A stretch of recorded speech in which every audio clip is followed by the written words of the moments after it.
تیرا گھر والا جو ہے وہ مر گیا ہے، تو ابھی کھڑی ہے، تجھے شرم نہیں آ رہی، تجھے حیا نہیں آ رہی، تو زندہ رہ کے کیا کرے گی؟ وہ آگ میں جل رہا ہے، تو ابھی اس کو دیکھ رہی ہے یہاں کھڑی ہوئی، اس کو بہلا پسلا کر زبردستی جب اس کو آگ میں اس نے چھلانگ لگائی۔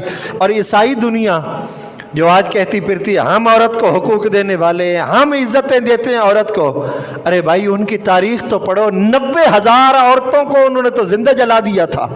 ان کی تاریخ تو یہ اپنی ان کی تاریخ ہے، یہ عورت کو انہوں نے تو یہ حقوق دیے ہیں۔ اور پھر آج شور اٹھتا ہے کہ اما بعد فقد قال اللہ تبارک و تعالی فی کلام المجید والفرقان الحمید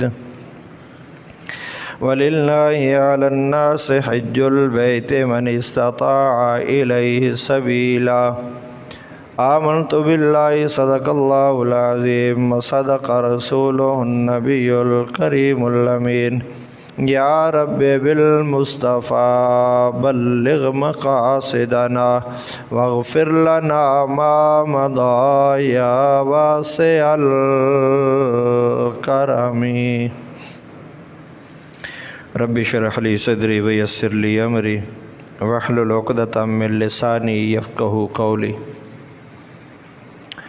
سامعین عزیز وقار، حج کا مبارک موسم ہے۔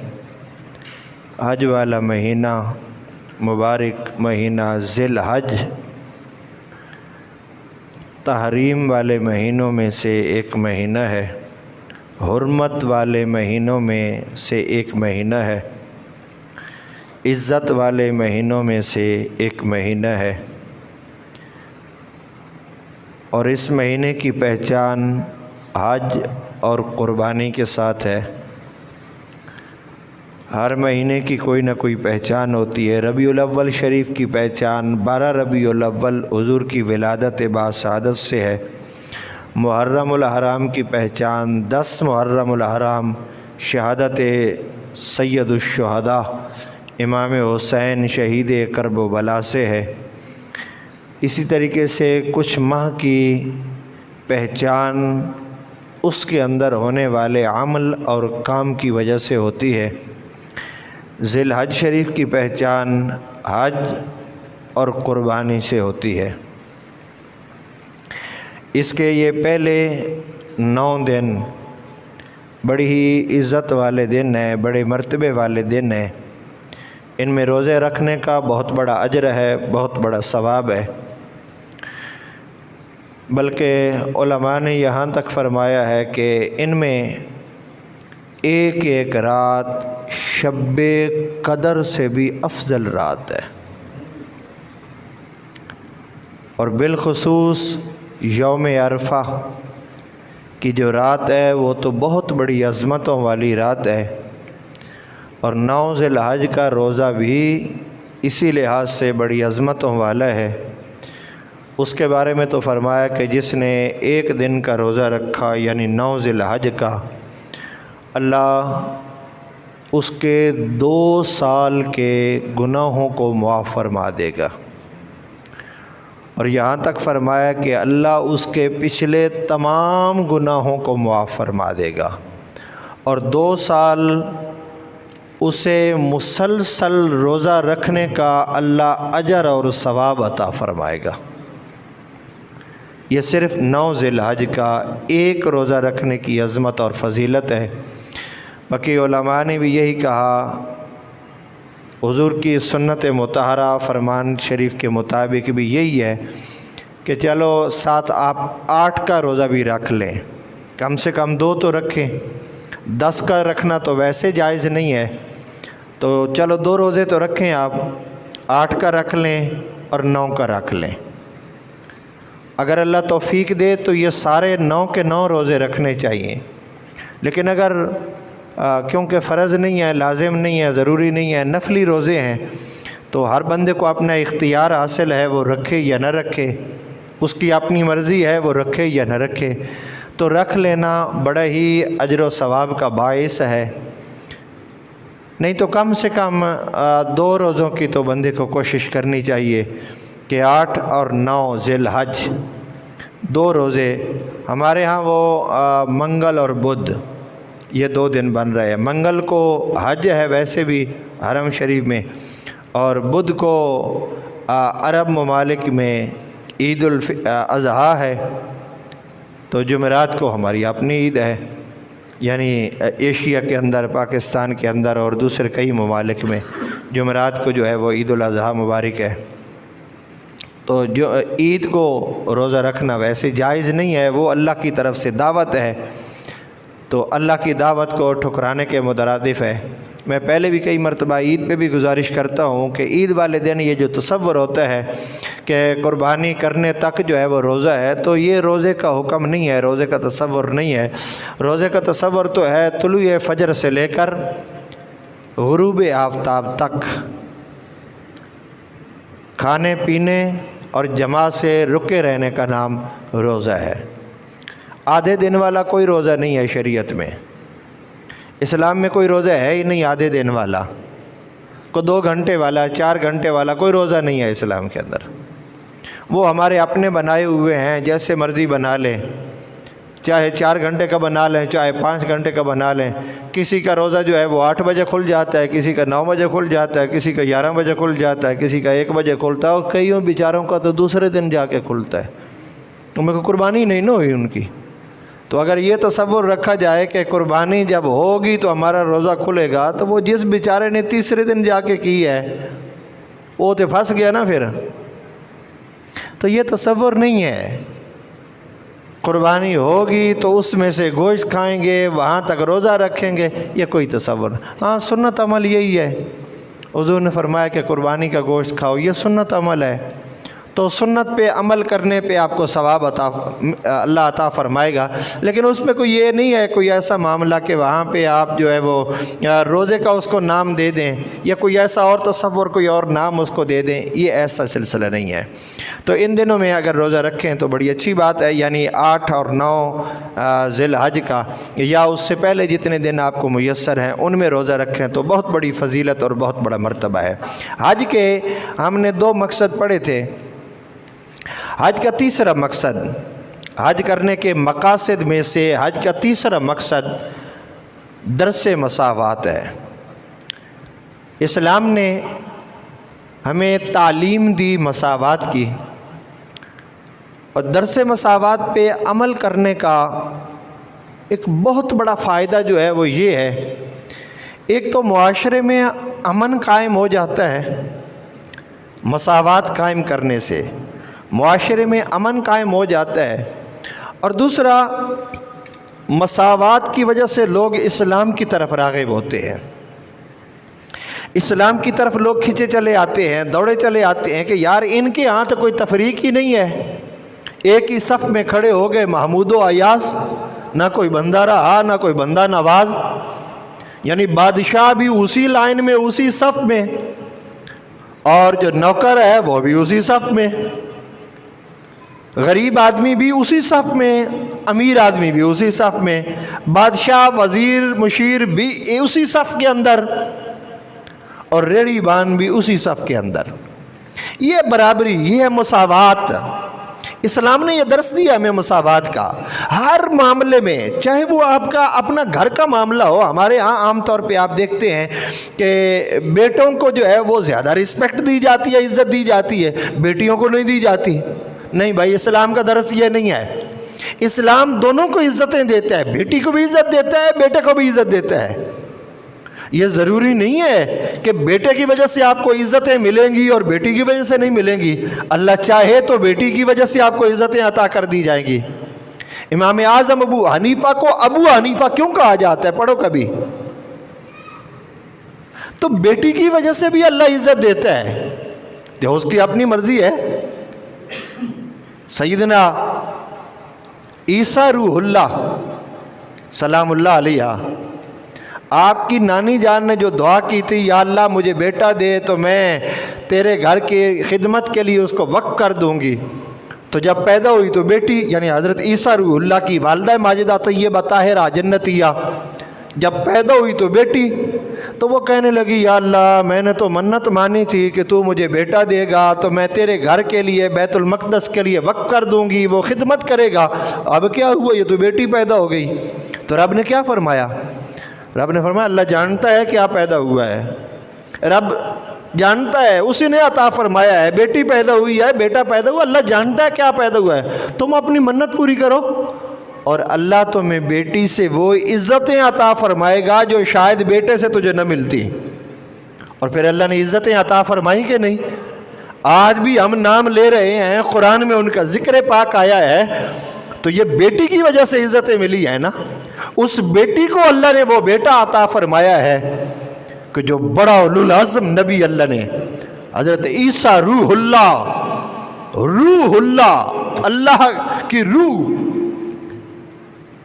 جن کو اللہ نے رسول بنایا، جن کو اللہ نے نبی بنایا، جن کو اللہ نے پیغمبر بنایا، جن کو اللہ نے صاحب شریعت بنایا، جن کو بہت سارے معجزات اللہ نے دے کر بھیجے۔ تو ہمارے گھروں میں بھی یہ جو سلسلہ عام طور پہ ہوتا ہے کہ نہیں جی بیٹی جو، اچھا پتہ نہیں شہروں میں تو کم ہے، میں نے دیکھا دیہاتوں میں یہ اور زیادہ ہے۔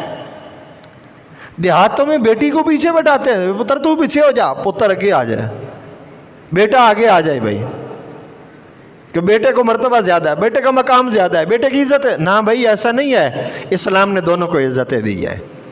اسلام نے عورت کو بھی عزتیں دی ہیں، اسلام نے مرد کو بھی عزت دی ہے، اسلام نے بہن کو بھی عزت دی ہے، اسلام نے ماں کو عزتیں دی ہیں، اسلام نے بیٹی کو بھی عزت دی ہے۔ ہاں بیٹے، یہ نہیں ہے کہ بیٹے کو عزتیں نہیں دی، اسلام نے بیٹے کو بھی عزتیں دی ہیں۔ یعنی درس مساوات اگر آپ دیکھیں گے تو اسلام نے ہر ایک کو عزتیں، مرتبہ، مقام ہر ایک کو اللہ نے اور اسلام نے عطا فرمایا ہے۔ آج یہ ہمارے پچھلے کچھ عرصے میں حقوق نسواں بل پاس ہو رہے تھے کہ حقوق نسواں جی، عورت کو عزت نہیں ملتی، عورت کو رسپیکٹ نہیں ملتی، اور یہ شور اٹھا مغربی دنیا سے، یورپ کنٹری سے یہ شور اٹھا کہ ہم محافظ ہیں عورت کے حقوق کے۔ تو پھر علماء نے اس دور میں بھی بڑی گفتگو کی تھی۔ علماء نے کہا تھا تم کیسے محافظ ہو سکتے ہو؟ تم ذرا اپنی تاریخ تو پڑھو، مغرب کی تاریخ پڑھو، یورپ کی تاریخ تو تم پڑھ کے دیکھو کیا ہے۔ یورپ کی اپنی تاریخ یہ ہے کہ وہ تو عورت کو انسان ماننے کو تیار نہیں ہے۔ افلاطون کا فلسفہ آپ پڑھیں تو وہ کہتا ہے کہ یہ انسان کے فائدے کے لیے تو پیدا کی گئی ہے، لیکن یہ انسان نہیں ہے۔ اور کسی طبقے نے یہ کہا کہ یہ بدی کا سرچشمہ ہے، اور کسی نے یہ کہا کہ اس کا قتل جائز ہے، اور کسی نے کہا کہ اللہ کے قرب میں یہ رکاوٹ کا باعث بنتی ہے۔ آپ دیکھیں کیسے کیسے لوگوں نے، اور عیسائی دنیا جو آج کہتی پھرتی ہے ہم عورت کو حقوق دینے والے ہیں، ہم عزتیں دیتے ہیں عورت کو، ارے بھائی ان کی تاریخ تو پڑھو، 90,000 عورتوں کو انہوں نے تو زندہ جلا دیا تھا۔ ان کی تاریخ تو یہ اپنی ان کی تاریخ ہے، یہ عورت کو انہوں نے تو یہ حقوق دیے ہیں۔ اور پھر آج شور اٹھتا ہے کہ مغربی دنیا میں دیکھو جی عورت مرد کے شانہ بشانہ چل رہی ہے، عورت عزتیں مل رہی ہے، ہمیں جو ہے وہ پابندیوں میں جکڑا جا رہا ہے، ہمیں عبایا میں جکڑا جا رہا ہے، ہمیں گھر میں کہا جاتا ہے بیٹھ جاؤ، ہمیں چار دیواری میں بند کر دیا جاتا ہے۔ ارے بھائی یہ عزتیں اسلام نے دی ہیں کہ مرد کی ذمہ داری ہے وہ جائے کمائے جہاں سے مرضی کمائے، محنت کرے، مشقت کرے، حلال رزق کمائے، حلال روزی کمائے، تو گھر میں سکون کے ساتھ بیٹھ، تجھے کھلانا اس کی ذمہ داری ہے، اس کا نان و نفقہ مرد کی ذمہ داری ہے۔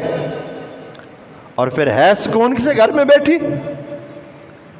جائیداد میں بھی حصہ ملے گا، باپ کی جائیداد میں سے بھی حصہ ملے گا، شوہر کی جائیداد میں سے بھی حصہ ملے گا، یعنی ڈبل حصہ مل رہا ہے۔ بیٹے کو سنگل حصہ ملے گا۔ اس لحاظ سے ویسے تو باپ کی پراپرٹی میں تو بیٹے کا ڈبل حصہ ہے نا، بیٹی کا ایک حصہ ہے، یوصیکم اللہ فی اولادکم للذکر مثل حظ الانثیین، بیٹی کا ایک حصہ ہے باپ کی جائیداد میں اور بیٹے کے 2 حصے ہیں، لیکن ویسے بیٹی کو بھی 2 حصے مل رہے ہیں۔ ایک وہ عورت کو جس کا شوہر فوت ہو گیا وہ اپنے شوہر کی جائیداد میں سے بھی حصہ دار ہے اور اپنے باپ کی جائیداد میں سے بھی حصہ دار ہے۔